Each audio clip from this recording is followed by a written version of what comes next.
Hello everyone, स्वागत है आपका गोपाल कॉन्सेप्ट में।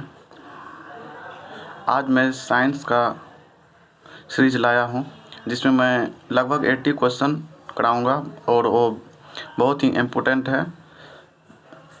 जो अभी रेलवे का एग्ज़ाम हो रहा है उसके पैटर्न पर आधारित है और आगे भी पूछे जाने की 100% संभावना है। तो चलिए शुरू करते हैं आज का पहला क्वेश्चन। खाना पकाने का बर्तन कैसा होना चाहिए? देखिए, खाना पकाने का बर्तन जो होना चाहिए उच्च विशिष्ट ऊष्मा और निम्न चालकता का होना चाहिए। विशिष्ट ऊष्मा उच्च होगा और चालकता निम्न होगा।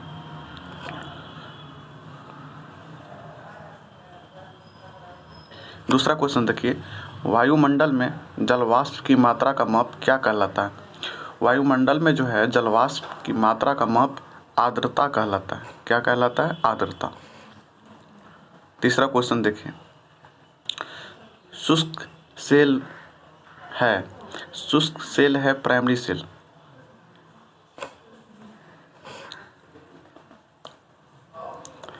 किसने न्यूटन से पूर्व ही बता दिया था कि सभी वस्तुएं पृथ्वी की ओर गुरुत्वाकर्षित होती है? न्यूटन से पहले बता दिया था ब्रह्मगुप्त ने। इसका सही आंसर ब्रह्मगुप्त होगा। धान का प्रसिद्ध रोग खेरा रोग किसके कारण से होता है? देखिए, रोग जो होता है ये बहुत इंपॉर्टेंट होता है। अभी जो रेलवे के एग्ज़ाम में पूछा जा रहा है क्वेश्चन, रोग विटामिन ब्लड इस काफ़ी इंपॉर्टेंट है, इससे काफ़ी क्वेश्चन पूछा जा रहा है। तो धान में जो खेरा रोग होता है ये होता है जस्ता यानी जिंक की कमी के कारण।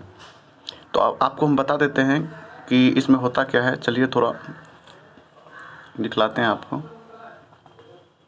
ये देखिए, यही है धान का वो रोग, खेरा रोग। इसमें देखिए इसका पत्ता कैसे हो जा रहा है। ये जास्ता की कमी के कारण होता है, जिसे जिंक भी कहते हैं। तो चलिए आगे देख लेते हैं।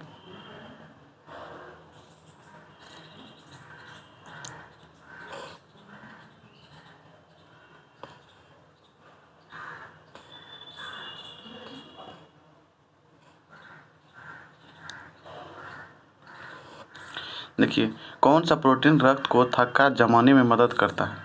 तो ये है फाइब्रिनोजेन नामक प्रोटीन। बहुत इंपॉर्टेंट क्वेश्चन है, फाइब्रिनोजेन नामक प्रोटीन। और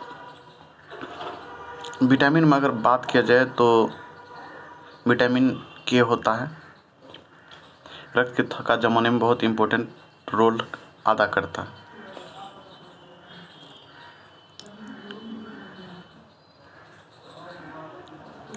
कौन सी जहरीली गैस हमारे रक्त में हीमोग्लोबिन के साथ मिल जाता और हमारी मृत्यु का कारण बन जाता? तो ये कार्बन मोनोऑक्साइड। फार्मूला यहाँ गलत लिखा गया है, CO होगा, carbon monoxide. CO2 carbon dioxide हो जाता है।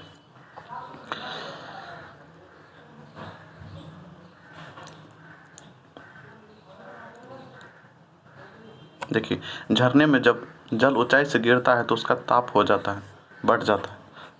ताप बढ़ जाता है। अब ताप क्यों बढ़ जाता है? जब कोई वस्तु ऊपर से गिरता है, जैसे गिर रहा है, जब वो टकराता है तो वहाँ पे जो है घर्षण होता है और घर्षण के कारण ताप उत्पन्न होता है, इसलिए उसका ताप बढ़ जाता है।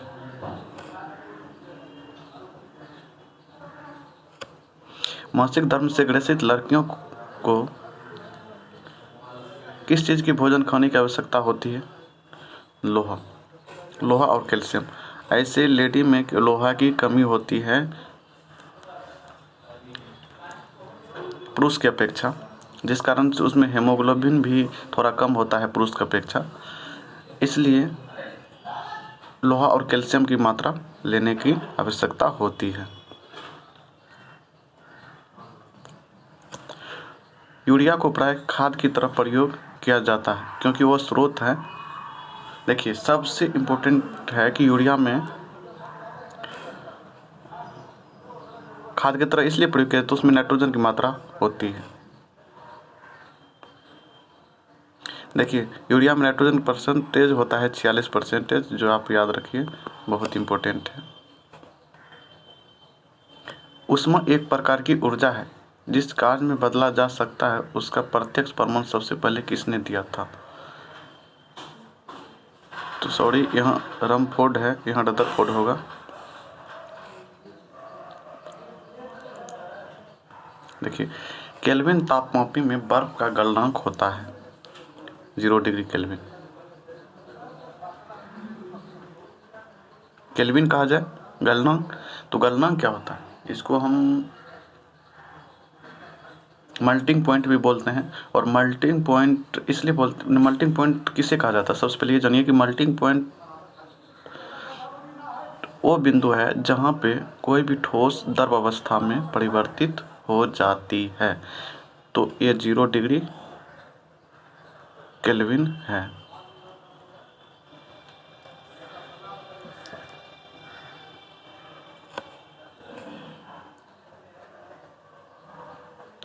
वृद्धि हार्मोन्स उत्पादित होता है। वृद्धिकर हार्मोन्स में उत्पादित होता है क्या? सॉरी, इसमें है वृद्धि हार्मोन्स कहाँ से उत्पादित होता है? ये पीयूष ग्रंथि से।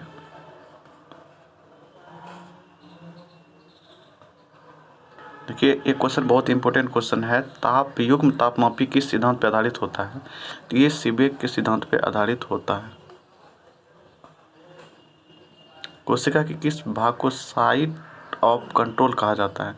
तो ये केंद्रक को कहा जाता है। और पावर हाउस जो है माइटोकॉन्ड्रिया कहा जाता है। प्रोटीन की फैक्ट्री कहा जाता है राइबोसोम को।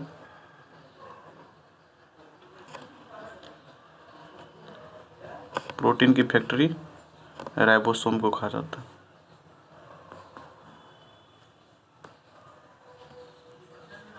माइटोकॉन्ड्रिया पावर हाउस कहा जाता है। आत्महत्या की थैली सेंट्रोसोम को कहा जाता है। देखिए टिक्का रोग किस फसल से संबंधित है? देखिए टिक्का रोग जो है बहुत इंपॉर्टेंट क्वेश्चन है, कई बार एग्जाम में रिपीट हुए ये क्वेश्चन। टिक्का रोग जो है ये मूंगफली का रोग है, मूंगफली में होता है। तो आपको चलिए यहाँ पे हम बता देते हैं कि कुछ रोग जो फसल में होते हैं और किस तत्व की कमी के कारण होते हैं, उसमें थोड़ा सा हम आपको डिस्कशन करवा देते हैं।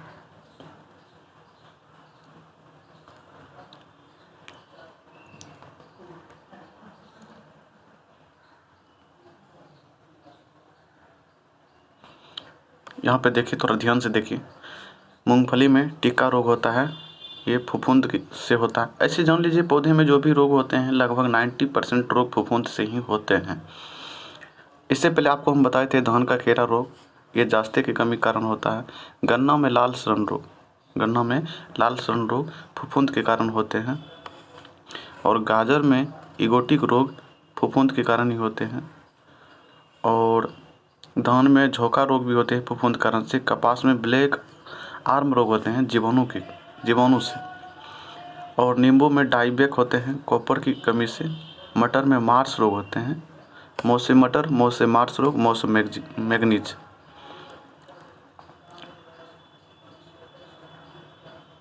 देखिए आलू में ब्लैक हार्ट रोग होता है ऑक्सीजन की कमी से। जब आलू को भंडारण किया जाता है तो वहाँ पे पर्याप्त ऑक्सीजन की मात्रा नहीं पहुँच पाता है, तो उस आलू में ब्लैक हार्ट रोग हो जाता है। और फूलगोभी में क्लिप टेल मॉलिबेडेनम के कारण कमी कारण होता है। और आम में लिटिल लिप रोग होता है जास्ते की कमी कारण। और नींबू में लिटिल लिप होता है कॉपर की कमी कारण। और चलिए हम आपको बताते हैं कि गन्ना में लाल सड़न रोग होता है तो वो क्या होता है, वो आपको बताते हैं। देखिए ये गन्ना है, इसमें होता है क्या है कि ये गन्ना जैसे थोड़ा येलो कलर की दिखाई देता है। तो उसमें क्या होता है कि वो अच्छा गन्ना होता है लेकिन उसमें लाल लाल हो जाता है। अगर उसको हम बीच से फाड़ते हैं तो उसमें लाल लाल हो जाता है जो सड़ने लगता है, तो इसलिए लाल सड़न रोग गन्ना के रोग होते हैं। और एक रोग और आपको हम बताते हैं, ब्लैक हार्ट रोग आपको बताए थे कि आलू में होता है। तो देखिए आलू में ब्लैक हार्ट रोग जो होता है ये आपको हम थोड़ा बताते हैं गन्ना का पहले। देखिए ऐसे हो जाता है गन्ना में जब ब्लैक हार्ट रोग होता है तो देखिए ये गन्ना है। देखिए देखिए इसमें सड़न होने लगता है, इसलिए लाल सड़न रोग गन्ना में होता है। देखिए इसको देखिए, यहाँ से क्लियर हो जाएगा आपको। चलिए आगे देखते हैं। आलू में ब्लैक हार्ट रोग होता है ऑक्सीजन की कमी कारण, तो क्या होता है देखिए ये आलू है।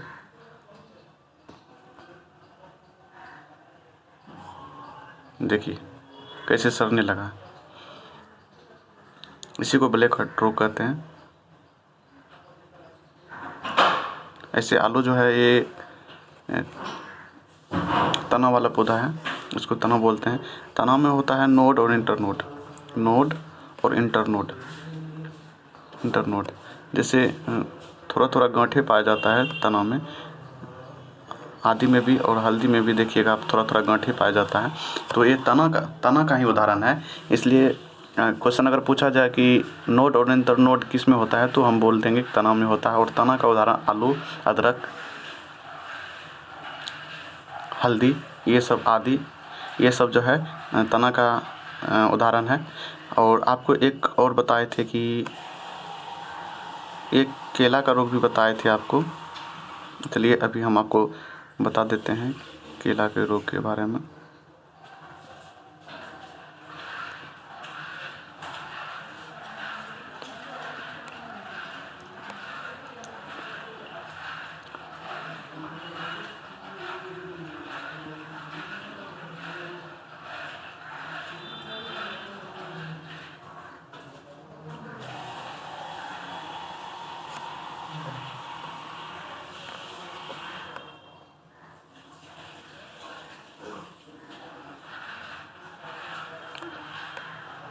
यहाँ देखिए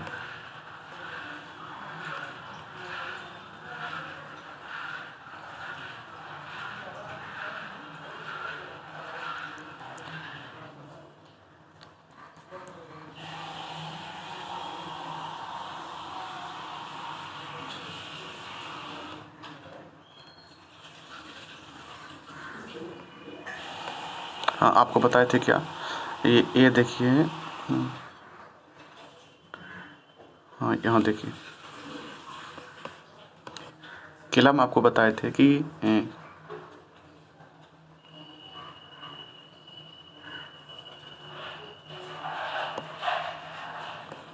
bunchy top of banana virus 1 के कारण होता है और ये केला में होता है। तंबाकू मोजेक होता है, टोबैको मोजेक वायरस TMV के कारण। और ऊपर देखते जाइए आप थोड़ा सा। इरगॉट रोग आपको बताए थे, ये बाजरे में होता है, ये कवक के कारण होता है। दूसरा लाल सड़न रोग आपको बताए थे गन्ने में होता है। और ब्लैक रस्ट रोग ये कवक जनित रोग है और ये सरसों में होता है। देखते जाइए आप, एक नज़र आप देखते जाइए। करनाल बंट रोग ये गेहूं में होता है। जो गेहूं में एक रोग और होता है टुंडू रोग, ये गेहूं का है। ब्लैक रस्ट रोग भी गेहूं में होता है। और वाइट जो होता है वाइट बस्ट देखिए वाइट बस्ट मक्का में होता है, लेकिन ब्लैक रस्ट वाइट बड रोग होता है मक्का में और ब्लैक रस्ट रोग होता है गेहूं में। ब्लैक हार्ट रोग ऑक्सीजन में की कमी कारण आलू में आपको बताए थे, आलू में होता है। खीरा रोग धान में होता है जिंक की कमी के कारण। और टिक्का रोग मूंगफली में होता है। तो चलिए आपको बताते हैं कि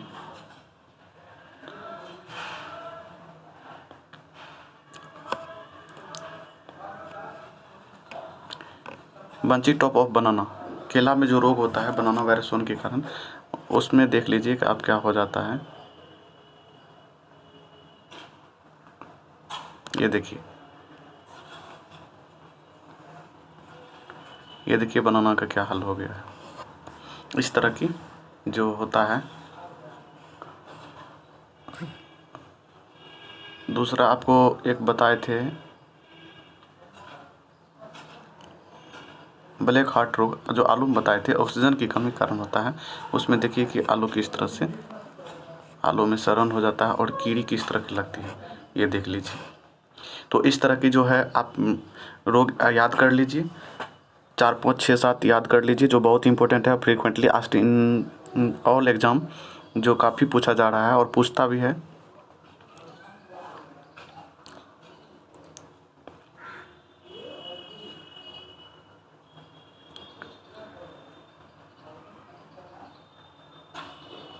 चलिए आगे देख लेते हैं। जस्ता धातु का निष्कर्षण मुख्यतः किस अयस्क में किया जाता है? तो जस्ता धातु का जिंक ब्लेंड के द्वारा। बॉटनी शब्द की उत्पत्ति किस भाषा से हुई है? तो देखिए लगभग जितना शब्द हो, अगर आपको रिस्क खेलना है कि कहीं पूछा जाए कि इस शब्द की उत्पत्ति किस भाषा से हुआ, उस शब्द की उत्पत्ति किस भाषा से हुआ, तो सीधा आप ग्रीक या लैटिन दोस्त याद रखिए। इस यहीं से लगभग 95% वर्ड का उत्पत्ति होता है। खाती क्या है? खाती एक सिंचाई का विधि है। खाती एक सिंचाई का विधि है। एक बैरल में कितने लीटर होते हैं? बहुत इंपॉर्टेंट है, कई बार पूछा गया है कि एक बैरल में 159 लीटर होते हैं। दूर की वस्तुओं जैसे सूर्य आदि का ताप किस तापमापी के द्वारा मापा जाता है? तो ये मापा जाता है TRI, यानी कि टोटल रेडिएशन इंडेक्स, पूर्ण विकिरण तापमापी द्वारा मापा जाता है। हरित बाली रोग किस फसल से संबंधित है? जैसे आपको बताए थे इग्गोट रोग, बाजरा मतलब उसी को कहते हैं हरित बाली। मैडम क्यूरी किसकी इकाई का नाम है? देखिए मैडम क्यूरी जो है रेडियो एक्टिविटी धर्मिता की इकाई है। भारतीय विज्ञान संस्थान कहाँ स्थित है? भारतीय विज्ञान संस्थान बेंगलोर में है।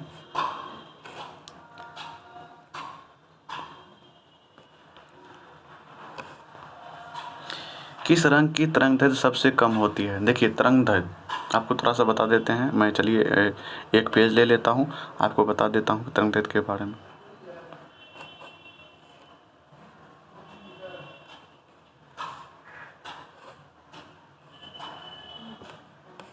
चलिए देखिए, एक फॉर्मूला ट्रिक याद रखिए आप, वे जानी हैप्पी नाला।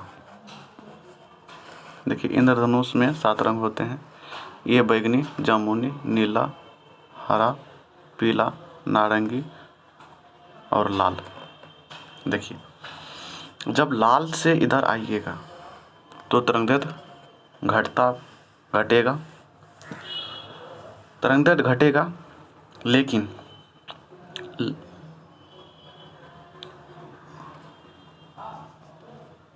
परिकीर्णन बढ़ेगा, आवृत्ति बढ़ेगा, एनर्जी बढ़ेगा, ये सब चीज़ इसके साथ होता है।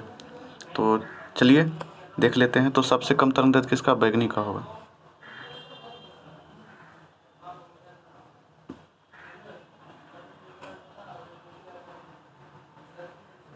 डॉक्टरी थर्मामीटर को किसमें डुबाकर रोगाणुरहित बनाया जाता है? देखिए डॉक्टरी थर्मामीटर जो होता है उसको रोगाणु रहित बनाया जाता है अल्कोहल में डुबा करके। और जैसे आपको एक बात अभी भी पता होना चाहिए, अभी जो कोविड-19 का प्रकोप 2020 में आया है, तो इसमें भी आप हैंड सैनिटाइज़र का यूज़ जो कर रहे थे, तो उसमें भी अल्कोहल की मात्रा ही था हैंड सैनिटाइज़र में। आगे देख लेते हैं।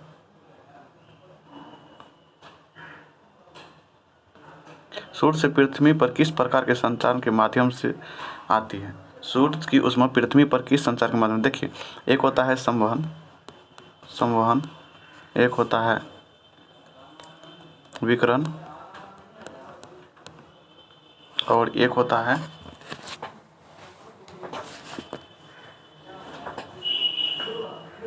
संवहन। विकिरण एक मुझे अभी याद नहीं आ रहा है, ठीक है। तो संवहन से क्या होता है, ये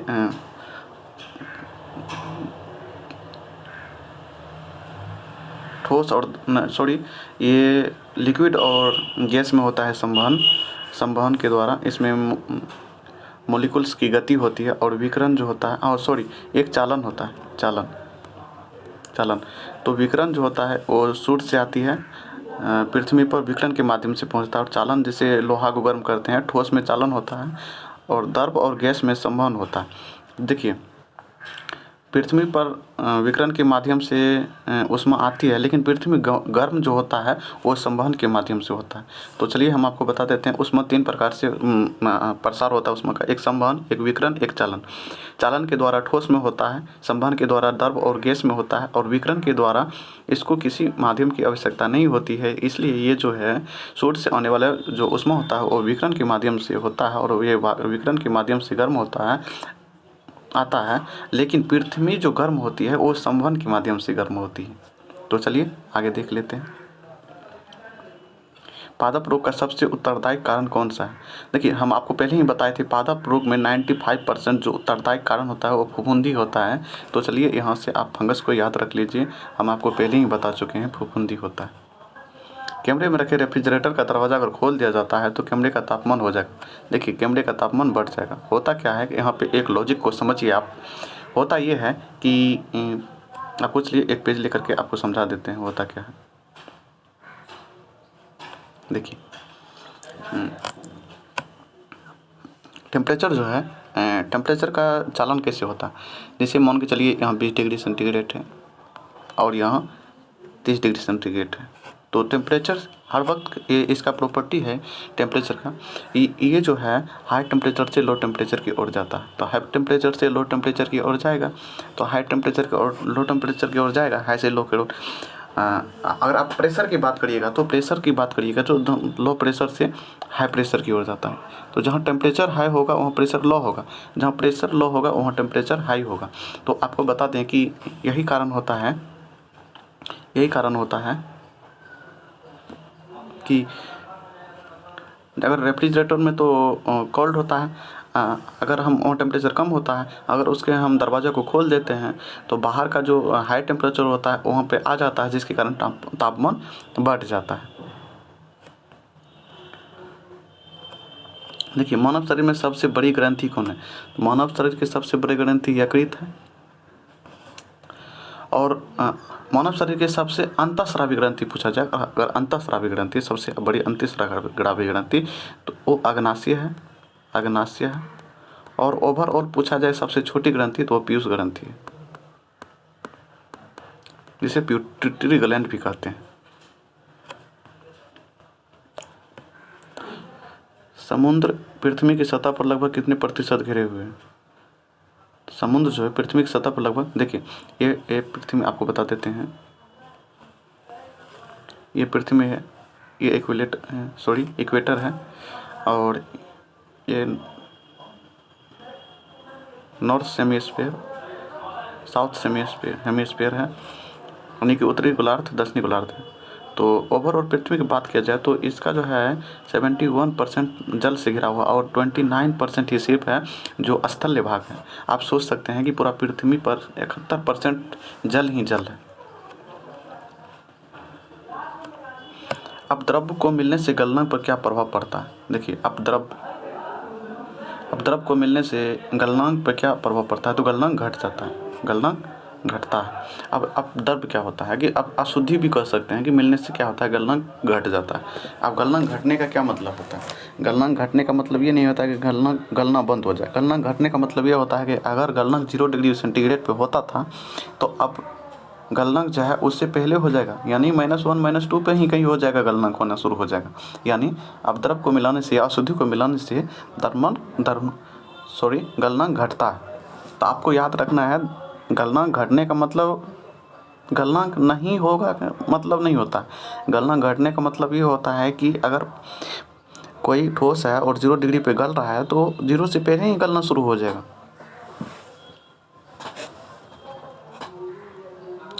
वाटर टैंकों में शैवाल को नष्ट करने के लिए किस रसायन का प्रयोग किया जाता है। देखिए, वाटर टैंक में शैवाल को नष्ट करने के लिए कॉपर सल्फेट का प्रयोग किया जाता है।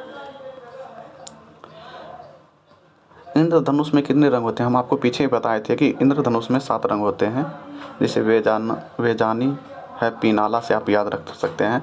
और लाल रंग का तरंगदैर्घ्य सबसे अधिक होता है, इसलिए उसका परिकिरण सबसे कम होता है। बैंगनी रंग का तरंगदैर्घ्य सबसे कम होता है, इसलिए परिकिरण सबसे ज़्यादा होता है। अब परिकिरण का मतलब छितराव होता है, मतलब फैल जाना। अगर बैंगनी रंग और आप देखिएगा कि कहीं सिग्नल में लाल रंग इसलिए लगाया जाता है क्योंकि तरंगदैर्घ्य अधिक होता है। तरंगदैर्घ्य अधिक कहने का मतलब ये है कि तरंगदैर्घ्य को आप इस रूप में मत रखिए कि तरंगदैर्घ्य अधिक होने का मतलब ये होता है कि बहुत ज़्यादा डिस्टेंस ट्रेवल करना, यानी लाल रंग बहुत दूर से ही दिखाई देता है क्योंकि वो बहुत ज़्यादा डिस्टेंस ट्रेवल कर सकता है। डिस्टेंस ट्रेवल इसलिए कर लेता है क्योंकि उसका परिकर्ण नहीं हो पाता है, जिस कारण से वो डिस्टेंस ट्रेवल कर लेता है। ब्लैक बॉडी किसके विकिरण को अवशोषित कर सकती है? ब्लैक बॉडी का मतलब उस तरंगदैर्घ्य वाली को। ब्लैक की बीमारी किस जीवाणु द्वारा फैलता है? Pasteurella pestis. आप याद रख लीजिए, बहुत इंपॉर्टेंट है, पास्चुरेला पेस्टिस। आपको यहाँ बता दें कि जीवाणु यानी बैक्टीरिया, और बैक्टीरिया से आपको बता दें कि बैक्टीरिया से होने वाले कुछ रोग, चलिए आपको बता देते हैं बैक्टीरिया से होने वाले कुछ रोग। देखिए आप एक फार्मूला तो नहीं कहेंगे, ट्रिक याद रखिए। डीप सिटी का कुटनी है, डी से डिप्थीरिया, प से प्लेग, सी से सिफिलिस, टी से टीबी, और टीबी के साथ साथ आप खसरा भी याद रख लीजिए। का से काली खांसी, और कु से कुकुर खांसी, ये टोटस टेटनस, नी से निमोनिया। तो जैसे आपको बता दिए डीप सिटी का कुटनी है। चलिए आगे देख लेते हैं।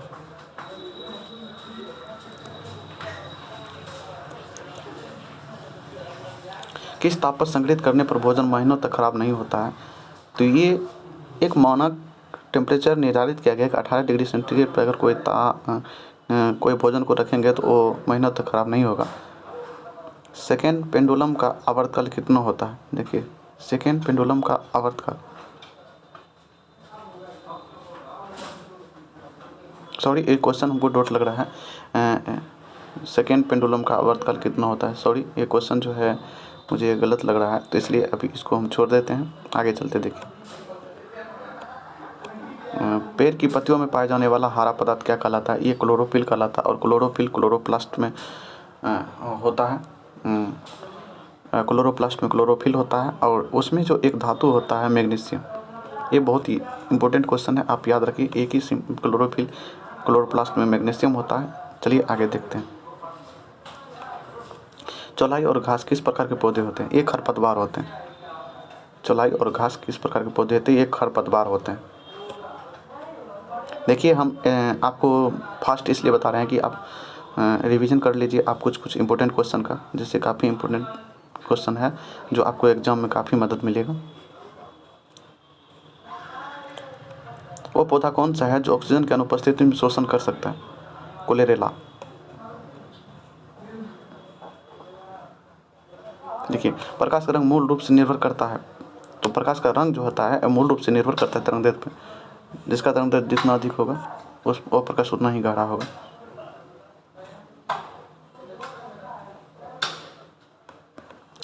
कार में रेडिएटर का कार्य क्या होता है? रेडिएटर का कार्य होता है इंजन को ठंडा रखना, जिसमें पानी का उपयोग किया जाता था। अब जो है अभी के समय में मॉडर्न टेक्नोलॉजी के द्वारा आया, अब पानी का यूज़ नहीं किया जाता है, उसमें ऑलरेडी लगा हुआ रहता है। शीत ऋतु में हम मौसम किस प्रकार का होने पर ज़्यादा ठंडा महसूस करते हैं? देखिए शीत ऋतु में ये आपको चाहे अटपटा लगे कुछ भी लगे, चलिए ये सच्चाई है कि शीत ऋतु में जब साफ मौसम होता है तब ठंडा लगता है। पादप वृद्धि अनुमापन के साथ किस भारतीय वैज्ञानिक का नाम जुड़ा हुआ है? देखिए पादप वृद्धि अनुमापन के साथ जेसी बोस का नाम जुड़ा हुआ है। देखिए दो दृष्टि से विपरीत व्यक्ति को वस्तु दिखाई नहीं देती है, निकट की वस्तु दिखाई नहीं देती है। देखिए आपको हम यहाँ समझा देते हैं, निकट की वस्तु दिखाई नहीं देते हैं तो निकट दृष्टि दोस्त के लिए दूरदृष्टि दोष के लिए उत्तल लेंस का उपयोग किया जाता है, जबकि निकट दृष्टि दोष के लिए अवतल लेंस का। आपको बता देते हैं, चलिए एक पेज ले लेते हैं, आपको बता देते हैं क्या होता है दूरदृष्टि दोष में। देखिए,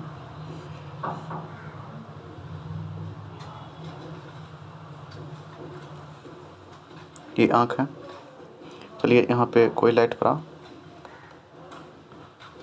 और कोई लाइट पड़ा, यहाँ पे कोई लाइट पड़ा और यहाँ पे हो जाता है, यहाँ पे कोई लाइट पड़ा, यहाँ पे मिलता है।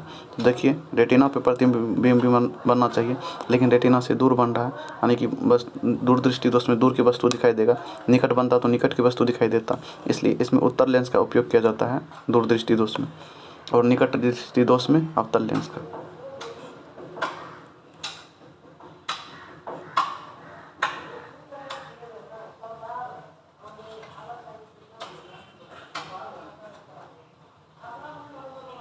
रक्त में सही लवण संतुलन बनाए रखने वाला हार्मोन कौन सा है? ये एड्रीनेलिन है। कौन रासायनिक प्रतिक्रियाओं में भाग लेते हैं? तो ये बाहरी सेल इलेक्ट्रॉन, जो आउटरमोस्ट इलेक्ट्रॉन होते हैं, वही रासायनिक अभिक्रिया में भाग लेते हैं, जिसे वैलेंस इलेक्ट्रॉन या संयोजी इलेक्ट्रॉन भी कहते हैं। पेट्रोल से लगने वाले आग के लिए किस प्रकार के अग्निशामक का प्रयोग किया जाता है? ये झाग वाला अग्निशामक का प्रयोग किया जाता है।